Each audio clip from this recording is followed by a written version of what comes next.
You ask Tiger to solve. This deals with linear equations with one unknown. The final result is w equals -9. Let's solve it step by step. Group all w terms on the left side of the equation. Subtract 10w from both sides. Group like terms. Simplify the arithmetic. Group like terms. Simplify the arithmetic.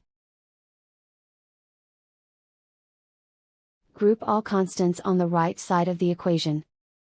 Add 9 to both sides. Simplify the arithmetic.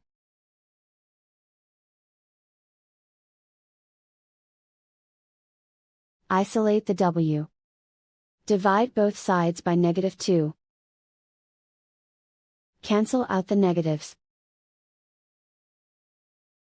Simplify the fraction. Simplify the arithmetic. Find the greatest common factor of the numerator and denominator. Factor out and cancel the greatest common factor. And so the final result is w equals -9.